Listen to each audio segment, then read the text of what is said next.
Hey, my name is Dilara, and I want to tell you how I got rid of my psychopath brother. He tyrannized my family for years, but now he is gone. And yes, I confess, I did it. I made him disappear. Since I can remember, I lived in constant fear of death. When my brother and I played together, he would always put plastic bags over my teddy bear, as if he was suffocating it. And then he would point at me and laugh like I would be next. My parents knew he was an evil monster, which is why they never left me alone with him in the same room. He loved drawing himself eating and crucifying other people.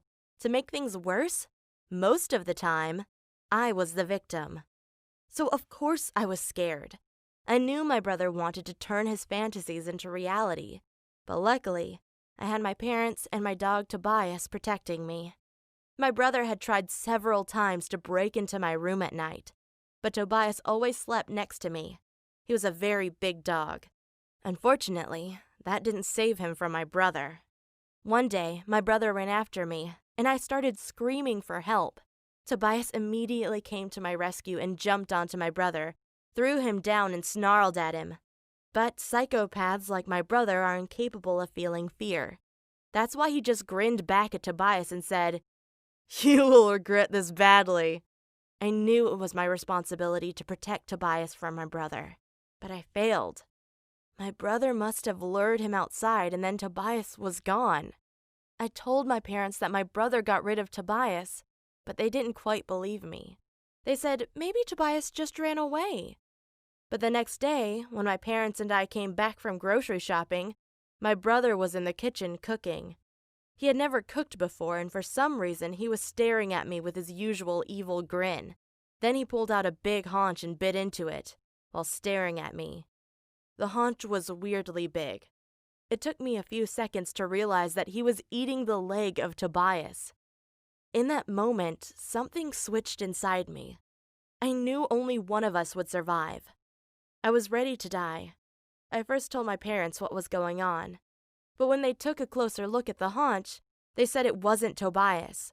But I knew they were lying to make me feel comfortable.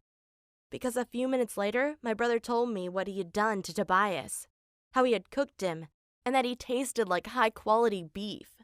Tobias wasn't just a dog for me. He was my best friend. And no one eats my best friend without equal retribution. My parents were scared of my brother, but I wasn't anymore. I knew if I didn't take action, I would end up like Tobias. To protect myself, my dad gave me pepper spray and told me to use it against my brother if he threatened me. He said the pepper spray was strong enough to keep off bears, so it would easily knock out my brother. But I had no interest in defending myself. I didn't want to live in fear anymore. So the next morning, I opened my brother's door and threw a heavy book at him and screamed, "You murderer!" He immediately got up and ran after me. I ran out of our house, directly into the forest. My brother ran after me, but I had two advantages. I was 2 years older than him, and I had shoes on while he didn't.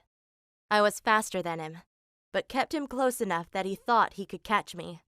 1 mile, 2 miles, 3 miles. I had never run like this before. It was a beautiful and intense experience. At one point, I stopped and gasped for air. My brother was right there, 5 meters away. I could see in his face that he had waited for this moment all his life. But so did I. I pulled my dad's pepper spray out, ready to use it against my brother, and end this once and for all. My brother started running away from me, but I was faster than him, and about to catch up when I fell and he escaped. Now I was truly petrified. I wasn't sure what my brother would do next. So I ran to my parents and told them about my brother and how he had run after me in the forest. They knew I was telling the truth and decided my brother was too dangerous to continue to live with us. That's why they tried to put him into a special facility for violent and dangerous teenagers. But my brother had no criminal record, so they didn't accept him in. My parents' only choice left was giving him into a foster home, but they said he was too dangerous and a threat to the other kids there. That's why they decided to keep him living with us. Of course, we were all scared and I was sleeping in my parents' bed from now on, I spent hours every night thinking how I could get rid of him. And then I had an idea. What if I placed a knife into his backpack and called the police to tell them he was planning to attack someone? But I knew he would accuse me of setting him up. So I also put a few of his drawings into his backpack. Then, during school, I called the police and told them my brother had told me he wanted to go psycho on his classmates. The police immediately arrived and took him into custody. And guess what? Now he is in a youth detention facility and he will stay there for many years. However, his new home is only 40 miles away from where we live, and I'm scared that he will break out of there and come to get me.